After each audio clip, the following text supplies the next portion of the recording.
Thinking about selling your condo in Chicago but still have a tenant living in it? Selling a condo with a tenant in place can be tricky, but it's absolutely possible with the right strategy. I'm Dupiton, a Chicago real estate expert, and in today's video, I'll guide you through the unique challenges and steps to successfully sell a tenant-occupied condo, whether you're in the Gold Coast, the West Loop, or Edgewater, or really wherever you are in the city.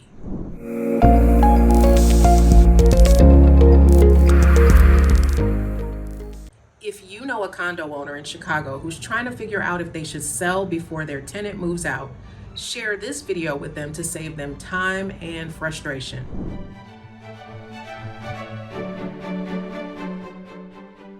First, let's start with the basics. Is it even legal to sell a condo with a tenant in place? Absolutely. In Chicago and other parts of Illinois, landlords can sell their property while it's tenant occupied. However, you must respect the terms of the lease and the tenant's rights. Here are some key points to keep in mind. If your tenant has a lease that is not yet expired, the buyer of your property will inherit those terms until the lease expires. Even if the lease has already run out, if the tenant is living there when you're ready to sell, they have rights. Chicago landlord-tenant ordinances require landlords to provide tenants with proper notice for showings and any other disruptions. 48-hour notice for showings is the requirement. But if you have a good relationship with your tenant, they may be more accommodating than that. Any security deposit must be transferred to the new owner at closing, so it can be refunded to the tenant once they've moved out. If your tenant is on a month-to-month lease, it's easier to negotiate a move-out timeline. But for fixed-term leases, the new buyer will have to honor that agreement. Now, it is possible for you and your tenant to mutually agree in writing to terminate the lease early. But if that doesn't happen, that lease will impact your selling prospects and your process. So let's keep talking.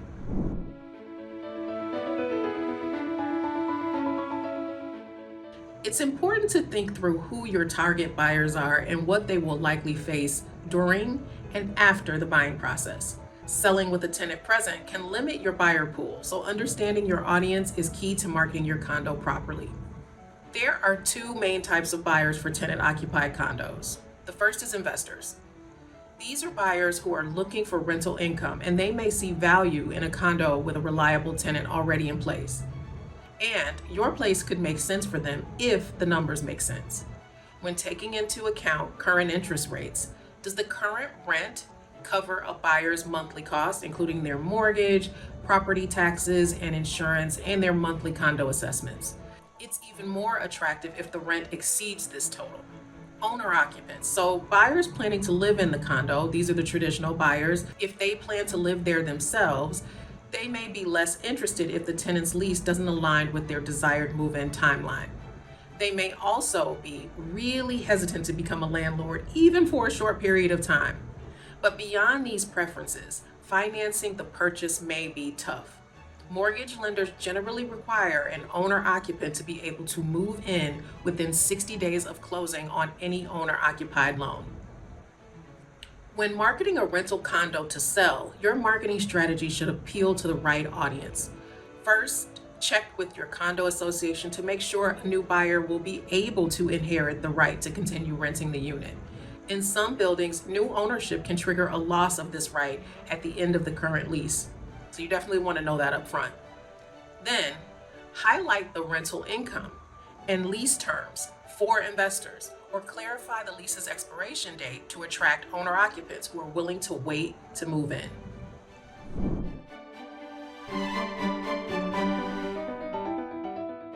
Clear communication with your tenant is crucial. Selling a condo with a tenant living in it works best when the tenant feels informed and respected throughout the process. Hey, they may even want to buy it themselves, so be sure to ask. Just don't wait to put your selling plans on hold while you're waiting for them to get back to you. And here's how to approach tenant relations when you're selling. Notify your tenant as soon as you decide to sell. Explain the process, the timeline, and what they can expect. Get guidance on setting a price for your condo that will lead to an offer within 30 days of hitting the market. In many years of my experience selling tenant occupied properties, I've noticed that after about a month of interruptions and intrusions and stuff, even the most accommodating tenant may grow weary with the selling process. And that is precisely when property access starts to become more challenging. Respect your tenant's lifestyle and schedule by providing notice for showings or working out some prearranged showing slots. Remember, happy tenants are more likely to keep the property presentable and make showings easier, which is key to helping your condo sell faster.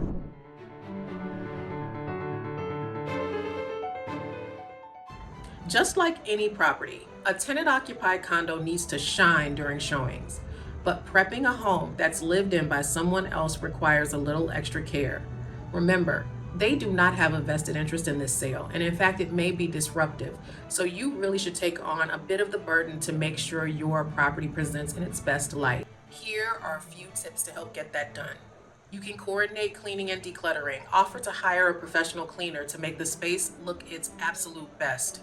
In your marketing, emphasize amenities like in-unit laundry, on-site maintenance by the building, or proximity to public transit, which appeals to both renters and investor buyers. High-quality photos, virtual tours, including 3D walkthroughs, these tools can help minimize disruptions for your tenant while maximizing interest from buyers who are shopping online.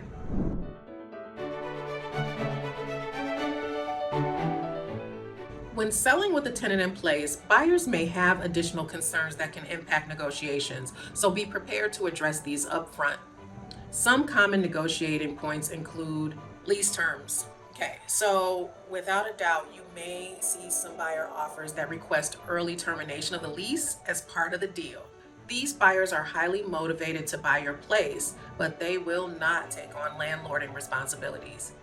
Speak with an attorney to understand your options before you even get to the point where you're negotiating. Highlighting consistent rental payments can be a strong selling point for investor buyers. Remember, nobody wants a problem tenant, so be sure to gather your records ahead of time so you're prepared for this kind of request. And be flexible with your closing date to accommodate the buyer's needs. They may not want to close until your tenant has moved out completely and they can see that there's no underlying damage to the condo or anybody who's going to overstay their welcome. And work closely with your real estate agent to navigate these discussions and protect your interests while keeping the buyer and the tenant happy.